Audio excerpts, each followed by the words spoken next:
क्या आप जानते हैं, नवरात्रि के दूसरे दिन माँ दुर्गा के दूसरे स्वरूप की पूजा होती है, जिन्हें हम सब माँ ब्रह्मचारिणी के नाम से जानते हैं। माँ ब्रह्मचारिणी, जिनका नाम सुनते ही हमें उनके त्याग, तपस्या और साधना की याद आती है। यह वह देवी है जिन्होंने तप की पराकाष्ठा को छुआ, जिन्होंने अपने दृढ़ संकल्प और अविचलित श्रद्धा से देवताओं तक को प्रेरित किया। उनका जीवन एक आदर्श है जो हमें धैर्य, समर्पण और निष्ठा की सीख देता है। आज हम माँ ब्रह्मचारिणी की कथा सुनेंगे, लेकिन इससे पहले एक सवाल, क्या आपने कभी सोचा है, आखिर क्यों माँ दुर्गा के 9 रूपों में से माँ ब्रह्मचारिणी का स्थान दूसरे नंबर पर है? उनका जीवन एक साध्वी का जीवन था, तो आखिर उन्होंने ऐसा कौन सा कार्य किया जिसने उन्हें इतना महत्वपूर्ण बना दिया? यह कहानी न केवल आपको उनके जीवन से जोड़ देगी, बल्कि यह भी सिखाएगी कि सच्ची साधना और तपस्या के मार्ग पर चलना कितना कठिन होता है, और यह भी कि हमें जीवन में कितनी भी कठिनाइयाँ क्यों न आए, अगर हमारा मन एकाग्र है और श्रद्धा में डूबा है, तो हम किसी भी चुनौती को पार कर सकते हैं। तो चलिए माँ ब्रह्मचारिणी की इस अद्भुत कथा की शुरुआत करते हैं। माँ ब्रह्मचारिणी का जन्म राजा हिमालय के यहाँ हुआ था। एक दिन उनके मन में यह सवाल उठने लगा कि इस संसार का सच्चा उद्देश्य क्या है? कौन है वह शक्ति जो इस पूरे ब्रह्मांड को चला रही है?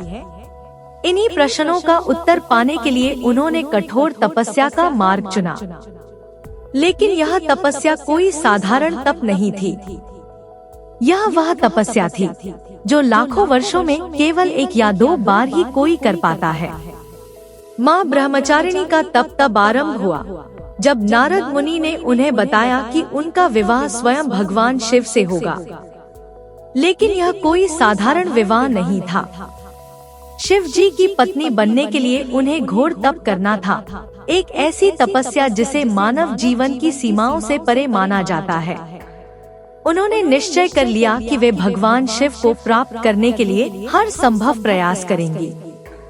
अपने तप की शुरुआत में उन्होंने केवल फल फूल खाकर अपना जीवन यापन किया, लेकिन धीरे धीरे यह भी छोड़ दिया। फिर वह घास और पत्तों का सेवन करने लगी। लेकिन उनकी तपस्या यहीं नहीं रुकी। कुछ समय बाद उन्होंने घास पत्तों का भी त्याग कर दिया और केवल निराहार रहकर कठोर तप में लीन हो गई। यहाँ तक कि कई वर्षों तक माँ ब्रह्मचारिणी ने केवल भूमि पर बैठकर तपस्या की, और कई बार उन्होंने कड़ी धूप में तप किया, तो कई बार घने जंगलों में ठंड और बरसात का सामना किया। उनका एकमात्र उद्देश्य था भगवान शिव को प्राप्त करना। इस तप के दौरान उनके शरीर पर अत्यधिक कठिनाइयां आईं। वे दिन प्रतिदिन दुर्बल होती जा रही थी, लेकिन उनके मन में कोई कमी नहीं आई। उनके चेहरे पर सदैव वही तेज बना रहा, जैसे वे किसी महान उद्देश्य के लिए अडिग हों। संसार के लोग उनकी इस अद्भुत तपस्या को देखकर हतप्रभ थे। देवताओं तक ने उनका तप देखकर अपनी आंखों पर विश्वास नहीं किया। ब्रह्मचारिणी का यह साधना संसार में एक अनोखा उदाहरण बन गई। कहते हैं कि उनकी तपस्या से प्रभावित होकर स्वयं देवता और ऋषि मुनि उनके पास आए और उन्हें आशीर्वाद दिया। लेकिन माँ ब्रह्मचारिणी का तप तब भी रुका नहीं। उनकी साधना का स्तर इतना उच्च था कि तीनों लोकों में उनकी महिमा गूंजने लगी। उनका त्याग और तप एक ऐसी मिसाल बन गया जिसने दुनिया को यह सिखाया कि सच्चा प्रेम केवल प्राप्ति में नहीं, बल्कि त्याग और समर्पण में होता है। एक दिन भगवान शिव स्वयं उनके समर्पण से प्रसन्न होकर उनके सामने प्रकट हुए। शिवजी ने माँ ब्रह्मचारिणी को आशीर्वाद दिया और कहा, तुम्हारी यह तपस्या अद्वितीय है। मैं तुमसे प्रसन्न हूँ। तुम्हें वह वरदान मिलेगा जिसके लिए तुमने इतना कठोर तप किया है। यह सुनकर माँ ब्रह्मचारिणी के चेहरे पर एक शांत मुस्कान आ गई। उन्होंने कोई गर्व नहीं दिखाया, बल्कि उनकी विनम्रता पहले से और अधिक बढ़ गई। उनके चेहरे पर केवल शांति और संतोष का भाव था। माँ ब्रह्मचारिणी की यह कथा हमें सिखाती है कि जीवन में चाहे कितनी भी कठिनाइयाँ क्यों न आए, अगर हमारा मन शुद्ध है, हमारा संकल्प दृढ़ है, तो हम किसी भी लक्ष्य को प्राप्त कर सकते हैं। उनका तप और त्याग हमें यह बताता है कि संसार में सबसे बड़ी साधना आत्मसंयम और धैर्य है। माँ ब्रह्मचारिणी की पूजा करने से मनुष्य को संयम, त्याग और समर्पण की शक्ति मिलती है। ऐसा कहा जाता है कि जो भी भक्त माँ ब्रह्मचारिणी की आराधना करता है, उसके जीवन में कभी किसी प्रकार की कठिनाई नहीं आती। उसकी सभी मनोकामनाएं पूर्ण होती हैं और उसे आत्मिक शांति की प्राप्ति होती है।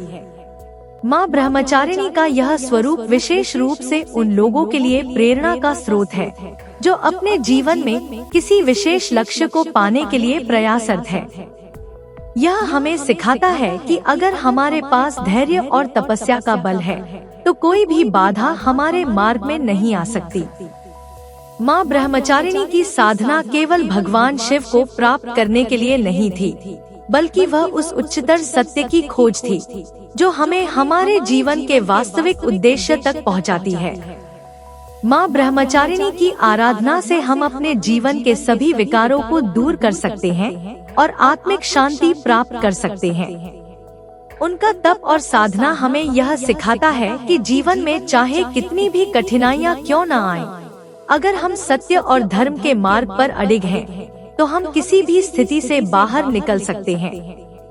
उनकी कथा से हमें यह प्रेरणा मिलती है कि जीवन के हर क्षेत्र में सफलता पाने के लिए हमें संयम, धैर्य और निष्ठा का पालन करना चाहिए। तो आज के इस वीडियो में इतना ही। माँ ब्रह्मचारिणी की कथा हमें यह सिखाती है कि कठिनाइयाँ और चुनौतियाँ हमारे जीवन का एक हिस्सा है, लेकिन अगर हम धैर्य और समर्पण के साथ आगे बढ़ते हैं, तो हम हर बाधा को पार कर सकते हैं।